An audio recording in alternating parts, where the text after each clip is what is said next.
Before we jump into this episode, please allow me to read you a quick trigger warning. We at Queer Pressure Podcasts want to give you all a heads up about any content that might make you feel uncomfortable, so we can all have a groovy time. The following episode contains mentions of abortion, suicide, sexism, trans exclusionary radical feminism, transphobia, homophobia, homophobic language, and we're going to talk a little bit about orgasms, but not in the way you think. If you find any of these topics unsuitable, please feel free to turn off the episode, walk away, and never think of us again. As for the rest of you, we're happy to have you.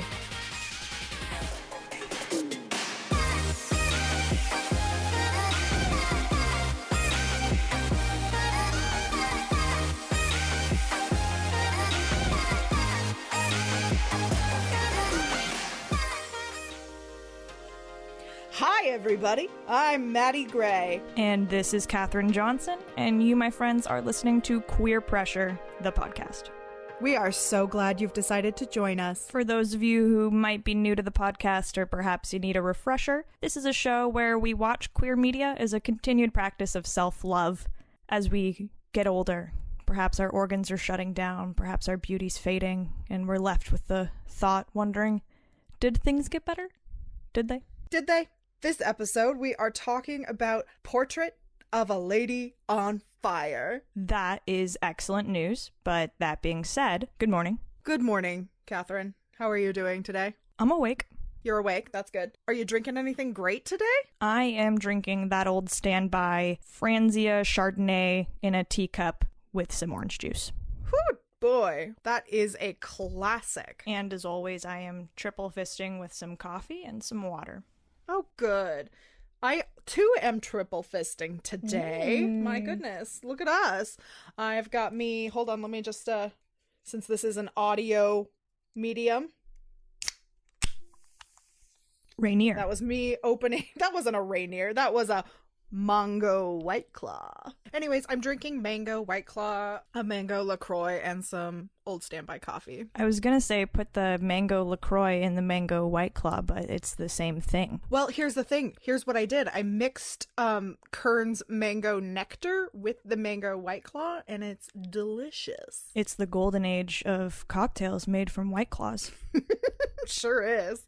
We try to keep things freewheeling at the beginning of these episodes by having me ask a question that somewhat pertains to the subject matter. So I've got a question for you. Oh, okay. I'm a little bit nervous. This is perhaps a bit self-serving, but is there anything at the moment that you have found all-consuming, that you're so passionate about you really can't function unless you're watching this specific title? How fucking dare you? How dare you call me out in this way? Yes, I have. A couple of different things, actually, because I've There's a specific one I'm trying to get you to say. I know! It's Attack on Titan. Yes, it's Attack on Titan. What's gotten you all consumed lately? Attack on Titan. Obviously! I was just looking for an excuse to say how much I love the show Attack on Titan that we started watching a couple weeks ago, but anyways, let's talk about Portrait of a Lady on Fire. Is it a TV show? What is it? It's a movie. It's a movie called Portrait of a Lady on Fire. It came out at the Cannes Film Festival in May 2019. This movie was written and directed by Celine Sciamma, who actually won Best Screenplay at the Cannes Film Festival. And they also won the Queer Palm at Cannes. It stars Naomi Marion and Adele Haenel. It was nominated for the Independent Spirit Awards, the Critics' Choice Awards, the Golden Globe Awards for the Best Foreign Language Film, and was chosen by the National Board of Review as one of the top 5 foreign language films of 2019. This movie scored an 8.3 out of 10 on IMDb. It got a 97% from critics on Rotten Tomatoes and a 95% on Metacritic. Which is really high. So, Catherine, what did you think about this movie? I liked it. I loved this movie. I absolutely adored it. I liked it a whole lot. All right, this movie is a historical drama about a female painter in the 18th century in France. She is called out to a private island to paint the betrothal portrait of this obstinate young daughter of a countess without her knowing And over the course of the process, the painter and the subject fall madly in love. It's very interesting going from like we were just watching Love, Simon right before this and then going to this movie. Mm-hmm. Yeah. Where this is very much a French movie versus an American blockbuster where moves very slow. There's very little dialogue, which is something Sciamma uses in a lot of her films, where it's just a lot more about like glances between people, where she really wanted to just tell a story that was about the actual process of falling in love, and it's not very sensationalized. You never squee the way we did for something like Love, Simon, because this movie's just not that formulaic. Oh, yeah. And then another thing she really wanted to show was women working. And the result is that it's very focused around this woman who is a professional painter. And this isn't her hobby. It's not her side hustle. She's out here making money moves. And I'm watching it like, wow, she's not procrastinating at all. I #can't relate. Before we get any further in, let's move on to our favorite segment, What's Problematic? So with every movie or piece of media that we do in this podcast, we try to pick apart the things that are problematic first so that we can set them aside and appreciate the media for what it is. So, Catherine, what's bad about this movie? It's really funny because we just recorded the Harry Potter episode and I felt like it took a half hour to get through the problematic Everything list. was bad. So what is problematic? First and foremost, it's about white women. You could make the argument that we have enough movies about white people. We don't need any more. You could. Yes, absolutely. Also, the movie is tragically queer in that they do not end up together at the end. Spoiler alert. And this next one, I think is so funny that we even put it on the list. The movie does not appeal to straight cisgender men. Yeah, it doesn't. As evidenced by my experience sharing this movie with my roommate, who is a white cis straight male. And I mean, like, you and I now doing this for a few episodes live in a fucking vacuum. Yeah. We forget that other people exist, so this is a nice sounding board. Because he would be considered an average viewer based on what advertising metrics believe. Totally. Not by population, but he's what an average viewer's response to this movie would be. But on top of being a cis straight white man, my roommate is also a huge movie buff and a painter, which this whole movie really plays up the fact that it's a painter. My question is, who cares? We have so many movies made for men by men, but like, why should every single movie in the world have to appeal to men? There are so many movies made by men for men that I don't give a fuck about. Well, tell our captive listeners how dear Matthew responded. So Matthew was not particularly enthused about this movie. He thought it was too slow.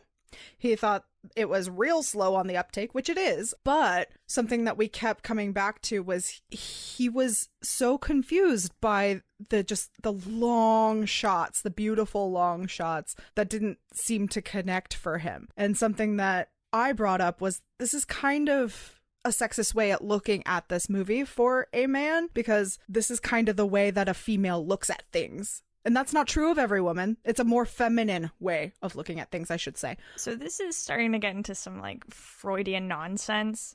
I know you had to talk about this a lot when you were studying theater, but there's this theory that the typical hero's journey structure to a story echoes a typical male orgasm. Yeah. So it follows like building pressure, building pressure, building pressure, explosion. Calm. End of movie. Yeah. Where you've always mentioned something like Hamlet as a classic example of something with more of a feminine structure. Yeah. Because it has multiple climaxes and the build is a bit slower. Yeah. It'll go slow, slow, slow. Something happens. And we're still at the beginning. And then slow, slow, slow. It's like plateau. Higher plateau. Orgasm. Higher plateau. Slow, climax, slow. climax, climax. Climax, climax, climax, climax, calm, calm, climax, Climax! Yeah. Where this movie has 3 endings, so that's 3 climaxes right there. Sure, yeah. And apparently that whole aspect really rubbed Matt, your roommate, the wrong way when he was watching it. Yeah, and actually, so he didn't end up finishing the movie. He went to bed a little bit early. Yeah, leave it to a man to I know, take off imagine before that. the end of the climax. Finish before the climax is over. But as he was going to bed, he was like, this movie's really making me deal with my own sexism. And I was like, really? And he was like, yeah, I can see why you like it, but I just don't. And that makes me feel sexist. And he went to bed. And then this morning, he texted me and he said, I'm sorry I was a dick about that movie. I think it deserved a better viewer than me, and I'd like to give it a rewatch if you're willing. Aw. Not all men are lost causes. Mm-mm. I thought that was so interesting that he felt like really affronted by this movie. It wasn't just like, oh, this is something a little different and weird, but it actually really got to him because men are so used to this other structure. And I mean, we are too. Well, that they believe is the only structure a movie should have, because that's what movies are, because movies historically have been created by men. So Madison and I were really kind of grasping at straws trying to write this list of the bad, the problematic, because it's really not a problematic movie. The most glaring problem is that, this is a story about white women. That's the most glaring thing. But I also don't think it's a mortal sin to make movies about white women. Right, especially because we have so few movies or like even stories from a female perspective about women. What are you talking about? There were 5 female directors that were nominated for Best Director this year at the Oscars. See, what I was attempting to do was a bit of cheeky humor because it was in fact the opposite of what I said. Yeah, I know. I got real mad about it and just growled at you. I'm sorry. That's fine. As for the movie being tragically queer, yeah, so queer stories, especially ones that happen like historical dramas, they always seem to end in this like super tragic death. That's a trope that's been coined as the bury your queers or bury your gays trope, which thankfully this movie does not, even though, spoiler alert, they do not end up together. So it is tragic, it's just not as tragic as the trope would suggest. And the argument for the ending could be that they were trying to be historically accurate, but this movie reminded me a lot of the Korean movie The Handmaiden, and I've seen a lot of other people also draw a comparison between the two movies, but at the end of The Handmaiden, those two do run off together. So with that as an example, you don't necessarily have to follow historical conventions.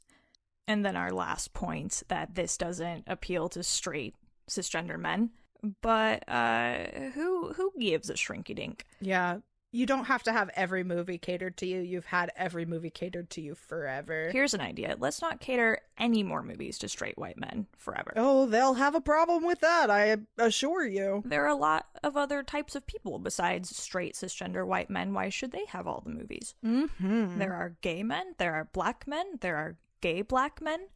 There are women. There are women. There are women of color. There are queer women. There are transgender women. Transgender women. There are transgender men. So many different types of people out there, and for so long, all movies have been geared to one type of person.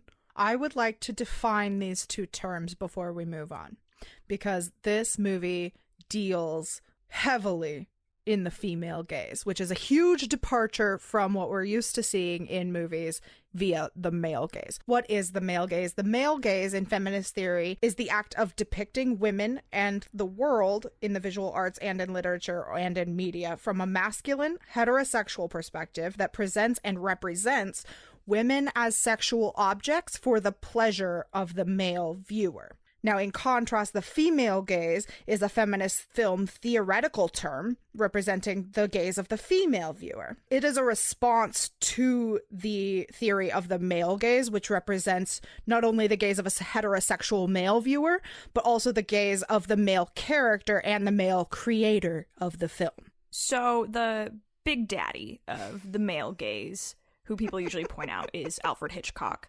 Any Alfred Hitchcock movie is basically a TED Talk in the male gaze, with all of his shots staring at his icy blondes and watching them. And the idea of the male gaze is that this person is an object. Mm-hmm. And they talk about this concept rather explicitly in the movie. When Marianne is painting Heloise, Heloise talks about the transition from feeling like she is an object to then feeling like she's a subject. Yes. And we keep talking about the female gaze like it's a thing, and this is not a thing yet. When I was in film school, I never even thought the term female gaze, never even thought to think of the opposite of the male gaze. Right. Whereas the male gaze has been around since men have had eyeballs. That's why it's a theoretical term in response to the male gaze, because like this is not a thing that has been depicted enough for anybody to actually call it a thing. I was watching this interview with Sciamma about the movie, and I couldn't even finish the entire interview because it just got so cringy. Because the interviewer was just kind of a dick. Oh no. He got talking about the female gaze with her, and Sciamma just kept adamantly putting her foot down and saying, no, this is not a theory yet. This is not a thing yet. We can't talk about it like it's a theory. It should, maybe, but like, it doesn't. And she was saying, just because we're talking about this because it's in my movie doesn't mean it's some wide concept yet that people are talking about. It just has not been practiced enough yet to be an actual concept that we can all talk about. Yeah. Because of the massive saturation of movies with the male gaze, where there's just thousands of millions of those to this one French lesbian movie. Mm-hmm. And he just kept at her and kept being like, really? Even still? Even today? Even now? With everything we've done, you're saying there still isn't a female gaze? And she clapped back at him like, I had to wait until Wonder Woman to see a female superhero. And when I came out of that movie, I just felt invincible and pumped up, like I could do anything. But all women had to wait till 2017 to have that. Yeah. So you really can't tell us that there's a female gaze yet, that there's just so much more work to do. It's not fixed yet. So yes, even now, we don't have that yet. Because in most men's minds, the fact that we do have Wonder Woman means we've done it. We fixed the problem. We did it. We did the lady thing. Equality's we're here. Equal. Equality's here. But if this movie does represent what the female gaze should be, what it's going to be once we have enough of it, what then is the female gaze? Do you think? Something that this movie really deals with is like the difference between being the object and being the subject. And I think that that's where that comes in. The male gaze definitely objectifies women, turns them into objects for male pleasure. Whereas if we're talking about the theoretical female gaze, it's turning people, it doesn't even have to be a woman, but this happens to be a lesbianic movie. I hate that word. That I'm going to use it every chance I get. If you use the word lesbianic again, I will join a convent. This happens to be a lesbian film, so the subject is another woman, but it's the way you interact with the thing that you're observing, right?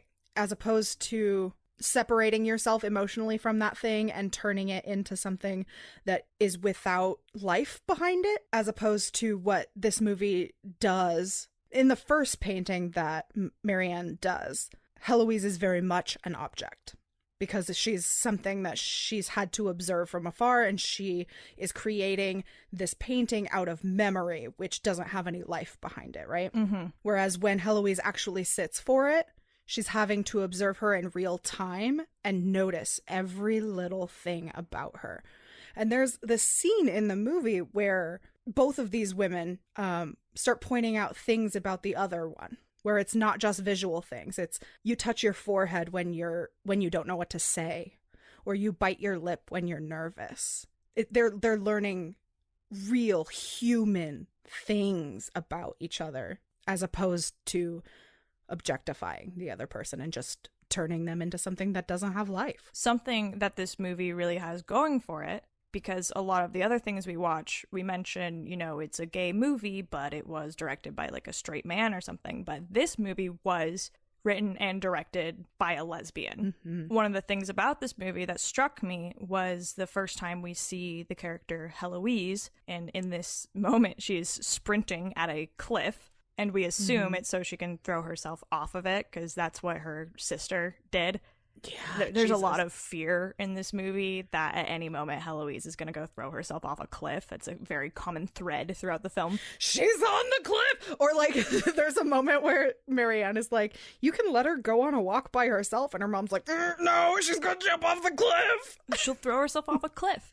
And then like 20 seconds later, she's sprinting towards this cliff and we're like, oh shit, she's gonna throw herself off the cliff. Like there's a part where they like get in an argument and like Marianne immediately goes to the cliff to go see if she jumped off of it. It's like this poor girl has said nothing to make us think she would jump off the cliff. It's just that her sister did.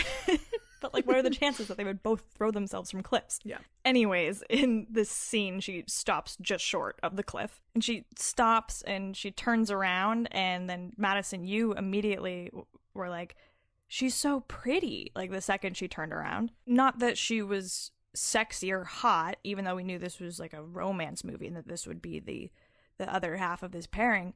It was just very focused on her beauty in that shot. Like, I can't really put my finger on it of what's so captivating with the mise-en-scène of this moment, that you're just encapsulated by how pretty she is, rather than hot sex appeal, something like that. Yeah. I mean, part of it is like literally she's mostly covered up and all you're seeing is her face. But the way they light her throughout this movie is just, it's not even close to sexual. It's just stunning. Yeah, this movie is surprisingly not sexual. They have sex. We see a boob. We do see two boobs. But compared to other lesbian films, like most notably Blue is the Warmest Color is mostly very critically acclaimed, but everyone can agree that the sex scenes are just bonkers. But there's always this huge fascination with lesbian sex in these movies, in the real world too, but in especially lesbian movies. More often than not, these sex scenes just go so wrong. So off the rails, yeah. People just can't wrap their heads around it. So much time is dedicated in Blue is the Warmest Color to these two having sex, and the scenes are just so weird. And it's like, she's not a pottery wheel. Like, why? Don't treat her like a tool. Whereas this movie is so focused on the romance of it all as opposed to the sexuality of it. They have sex, but you don't see it. But in that scene right before they do bone for the first time, it's one of the most beautiful scenes of the whole movie, I think. And the movie, I should say, is beautiful from start to finish. Every shot is like a fucking painting. But it's in that moment where they're just gently touching one another. Like, Heloise is gently touching Marianne's neck.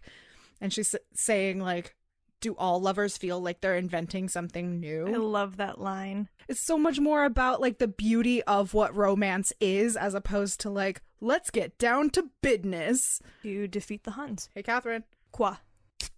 It's time for the second White Claw. My favorite time of day. Second White Claw. Okay, go on. To talk a wee bit more about the female gaze, for me, some of the more tangible moments in the movie that I could point out, there are just a lot of looks in this movie. Yeah, a lot of the time in the movie is constantly. just spent with these two looking at each other, which, given it's a movie about painting, obviously, but Heloise is also looking back at her a lot. And it's clear from the very beginning when they very first meet each other. So right after Heloise pretends like she's going to jump off that cliff, Marianne looks over at Heloise to try to, like, see her face for the very first time. And Heloise looks right back and the focus shifts and you see, like, these two looks mean so different of things, where Marianne is looking, one, for her painting, her portrait, but also because this is the first time she's seen this person. Whereas when Heloise looks at her, there's so much suspicion. And I just think that this movie is so well acted because it's so focused on these looks. I don't even think it was just suspiciously, because, like, towards the beginning when Marianne finishes the first version of the painting and the mom's like, ooh, can I see it? And Marianne's like, no, I want to show Heloise the picture first. I want to tell her the truth first before I show it to you.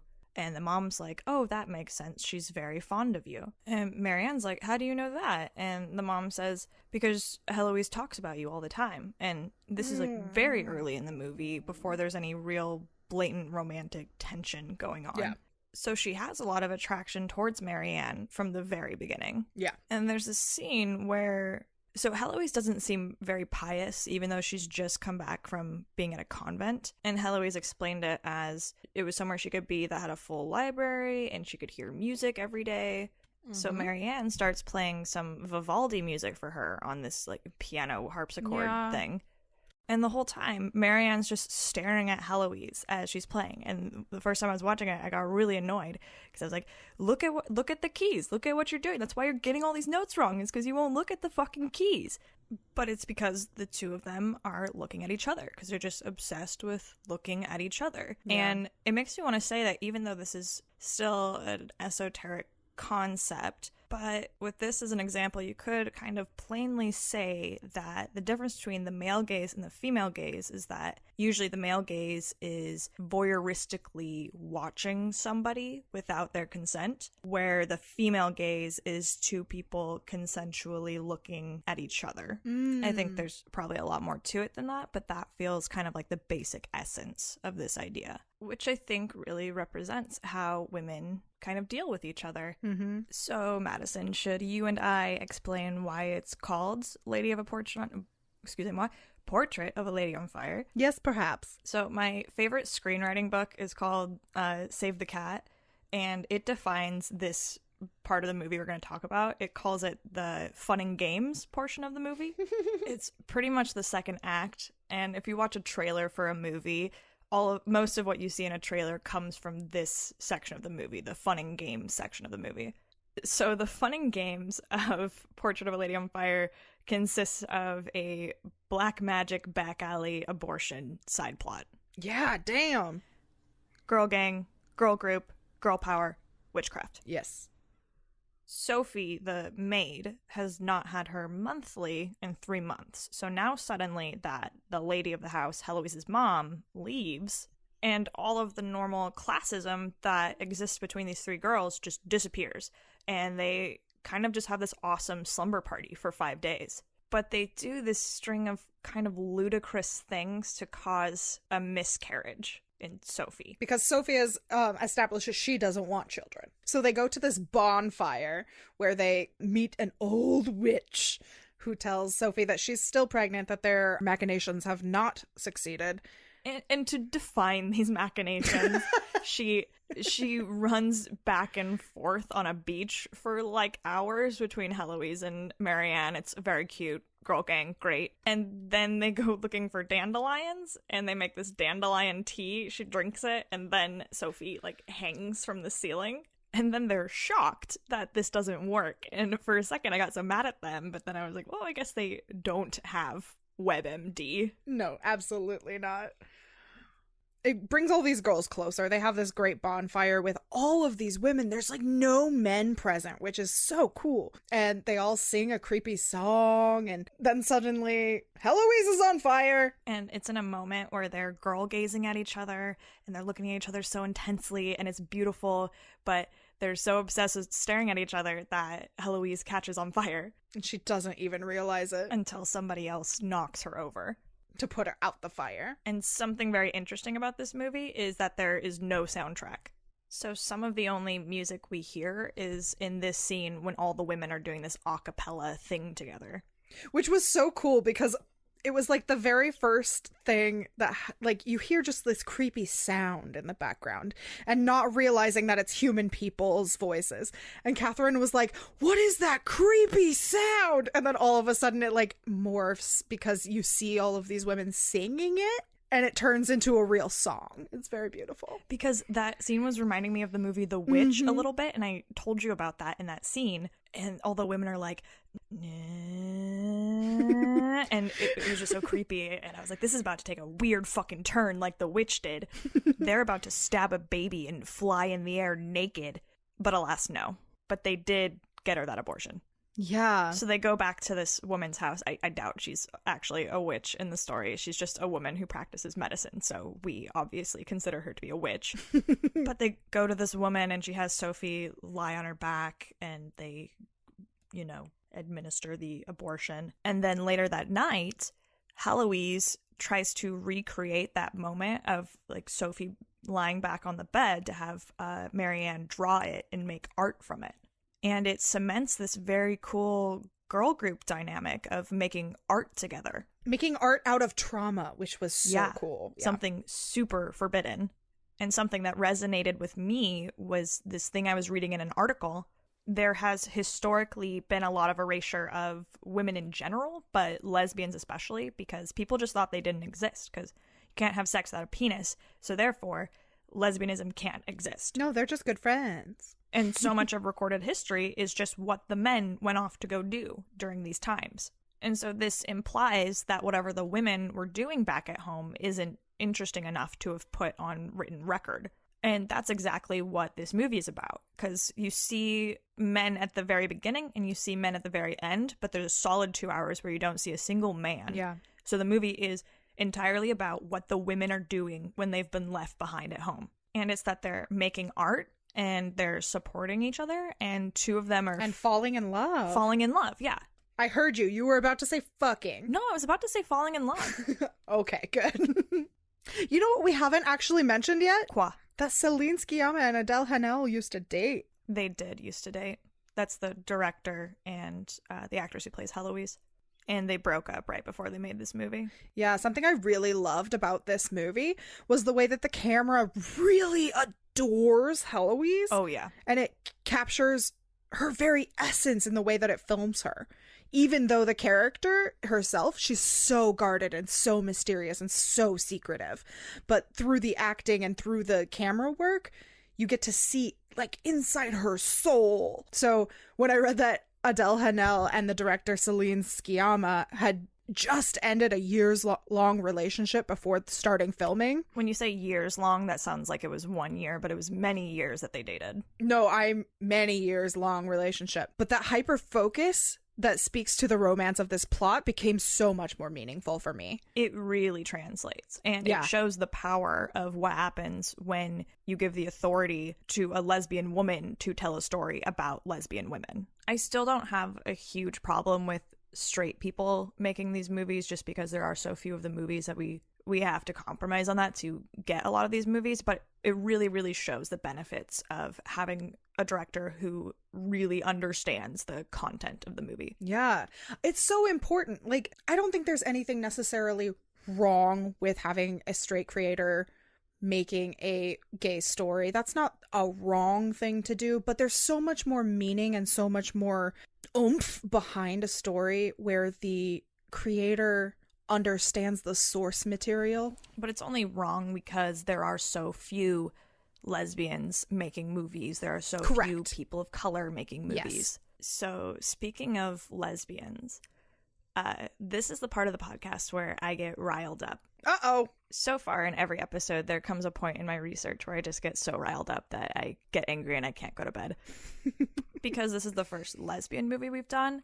My research kind of went into like, what is a lesbian movie? And that got me deep into some feminist stuff. Yeah. We've talked on this podcast before that queer theory as an actual academic school of thought, because of all the erasure that happened in World War II, queer theory is now a very recent theory. Yeah. With one of the very early seminal texts to do with queer theory, Epistemology of the Closet, coming out in, it was either 90 or 91, where first wave feminism dates back to like 1850. So there's been a lot more academic work done in the field of feminism. There's more schools of thought and theories and the way they analyze things.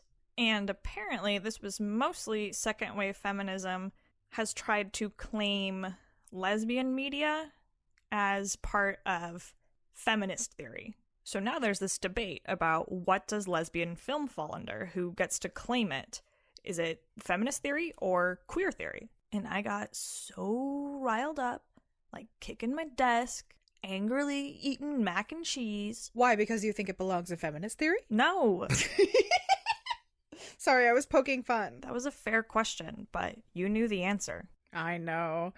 Just before we move on, I'd like to define queer theory, because it's something we talk a lot about, but it's not something that we've ever really clearly defined, because this is a field of study that is new and undefined, really. So, according to the Googles, queer theory is a field of critical theory that emerged in the early 1990s out of the fields of queer studies and women's studies.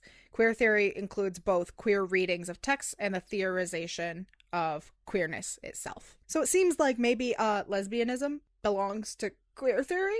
And part of me is like, why does somebody have to claim it? Why can't just anybody talk about it? But like the point that feminism is making is that like feminism is older. They were making these arguments in like the 70s and 80s, which predates queer theory. And their argument is that two women loving each other is peak feminism.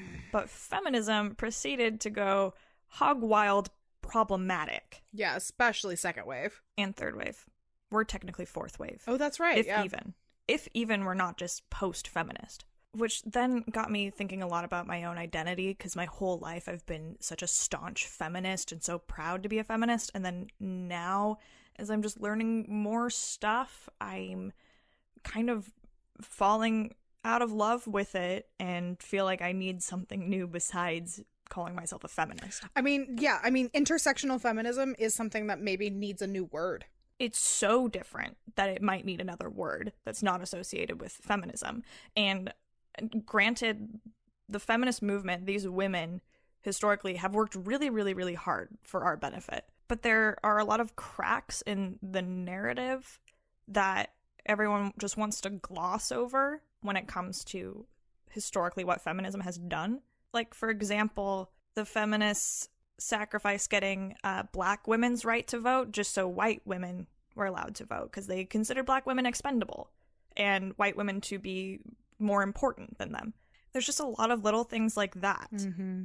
And second wave feminism and a bit of third wave feminism have this history of turfdom. Oh boy, does it. And this idea that lesbianism belongs to feminism, that line of thinking comes from the same place that has led to the trans exclusionary practices of feminism. Those are people who believe in feminism but don't believe in the rights of, trans women. Right. And what it really boils down to is that they believe that there is something sacredly divine about a biological woman, which is something I absolutely do not believe. No. Which I did used to believe, but now I just really feel like femininity has so little to do with the genitalia you were born with. I'm gonna just start dropping a bunch of quotes on you from stuff I was reading last night that got me all riled up. So Jackie Stacy in 1994 was writing about the specialness of a female-female relationship, and she described it as a fascination with an idealized other, which could not be reduced to male desire or female identification within the available psychoanalytic dichotomies, but rather necessitates a rethinking of the specificities of forms of female attachment. So this was her trying to explain that there's something inherently lesbian about intense female relationships, but she was specifically talking about women watching other women on film.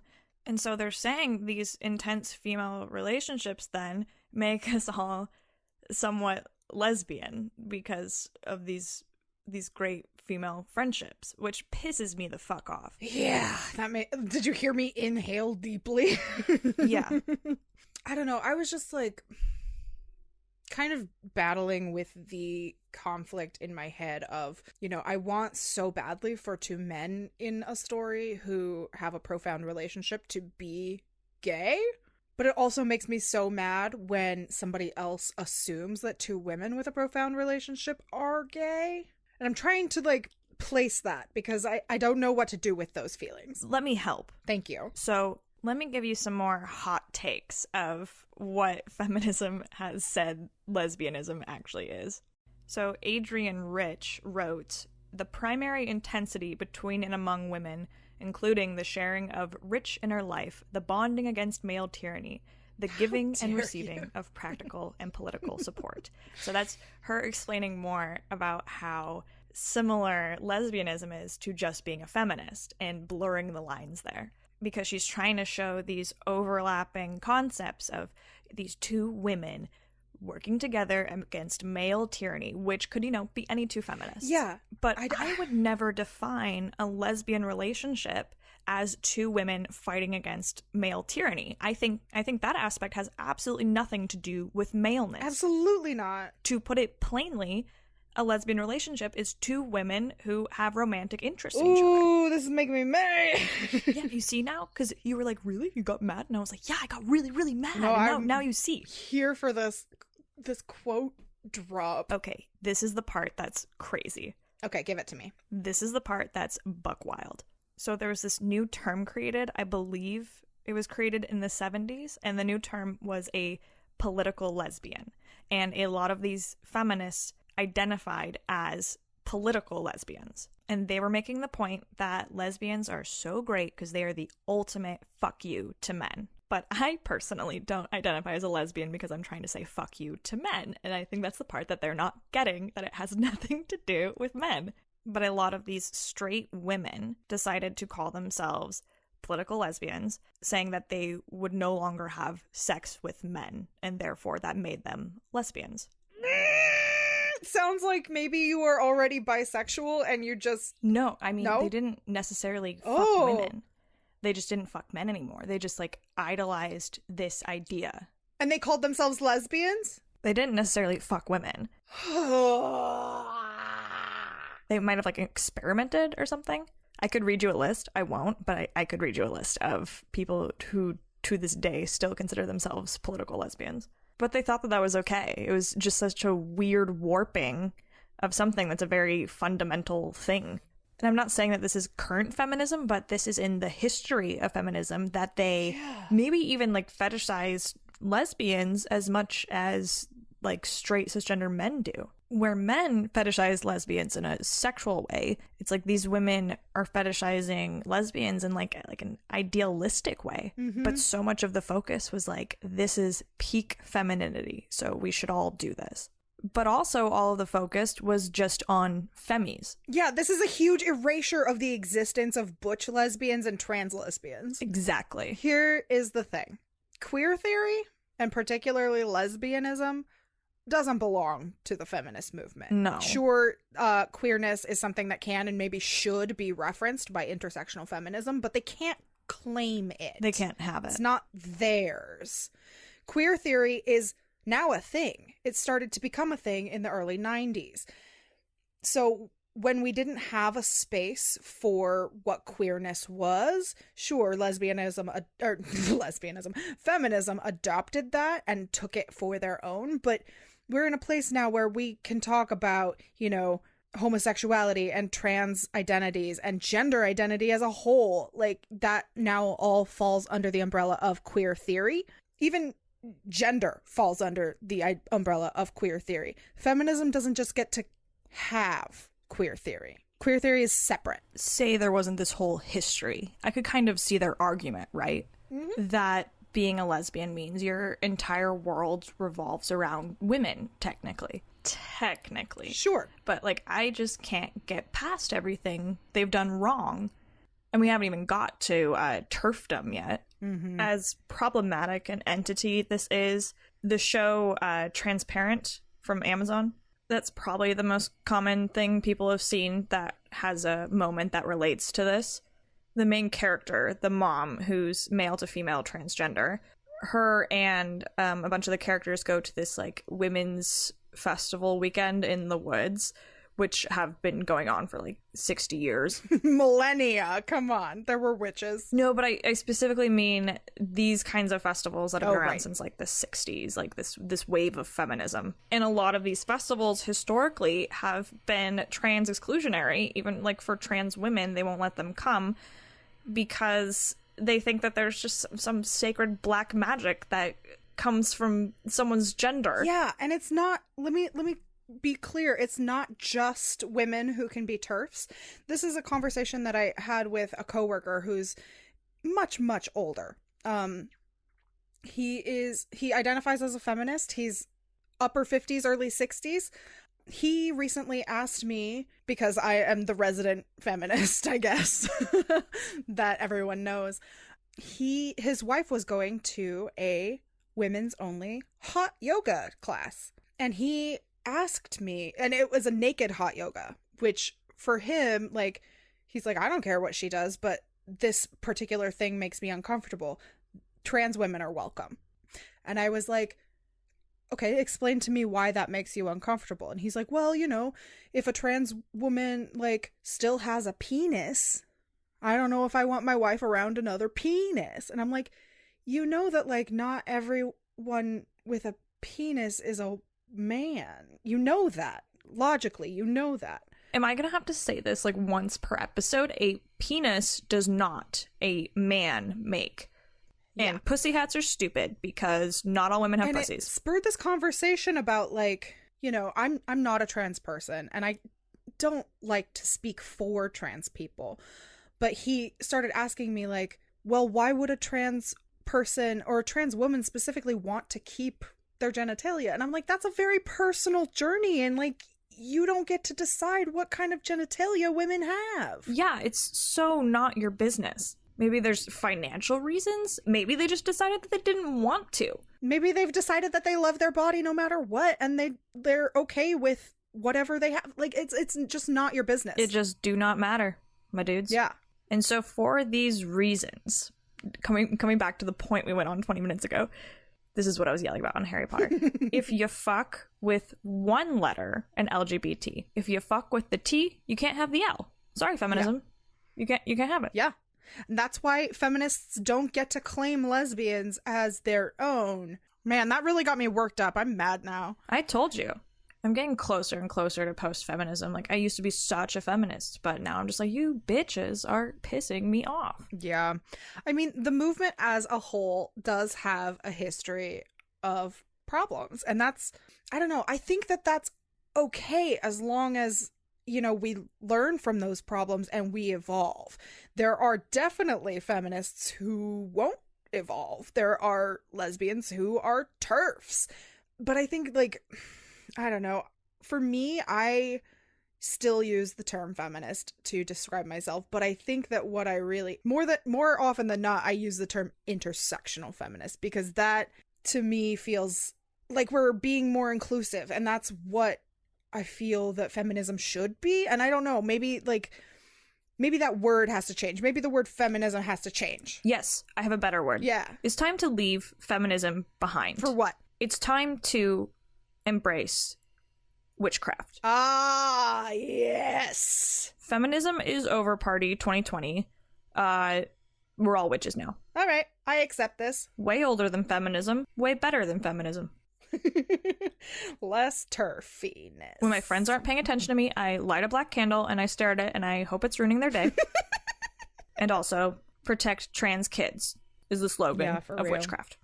Witchcraft 2020, protect trans youth. So, deviating away from this rant I've gone on that's probably alienated most of our listeners, let's come back to Portrait of a Lady on Fire. We want this to be, you know, an uplifting podcast. So, what lessons can we take from this movie to apply to our own lives? I think there's a lot of lessons to learn about this movie. Something that kept coming back to me, especially on the second watching, was how you fall in love with somebody. And something that I've kind of, like, talked about in therapy. My therapist keeps asking me, have you ever been in love? And I'm like, yeah, I've been in love. With me. Yeah. With Catherine. When I describe it, she's like, I don't think that's what that is. I think you've experienced infatuation, but, like, maybe never been in love. But, like, being in love with somebody is, according to my therapist, I don't know, I don't have any firsthand experience, is, like, seeing them for everything they are and accepting that. Loving and accepting them for everything. And this movie's so much about, like, observing and, like, seeing somebody. Even their armpit hair. Even their armpit hair when you do drugs under your armpit. Jesus. I still don't know what that drug was. What drug do you put in your armpit? I don't know. I'm going to take a less romantic lesson from the movie. Okay, what's that? I am going to take the lesson to take a lot of pride in my work and my work ethic towards my art stuff more. Yeah, that's a good one. I'm really good at putting everything into my actual job and then not really allowing for anything else in my life. So what you're saying is you're going to let Eurycity fall off the cliff? I'm gonna take the poet's choice. God! That's something they talk about in the movies, taking the lover's choice or the more artistic poet's choice. 'Tis time for something that you hate. Yeah, sure. This Christmas, It's that time again. I sent Catherine a chest of nice things. Now, if you know anything about Catherine, you know she hates sentimentality and she hates being told nice things about herself. So as a practice of self-love, I'm forcing Catherine to read one nice thing about her per episode of podcast. It's really good because I have to pee really bad right now, so I can just like read it without even thinking about it because I'm just so focused on my bladder. Okay, go. We have so many inside jokes that I couldn't possibly fit them all into this treasure chest. But I hope you know how much I treasure each and every one. It's like we have our own language, really, and we speak it without even meaning to. Well, that is sweet. Aw, cute. Okay, you've made me feel appreciated. We've done it. We've done it.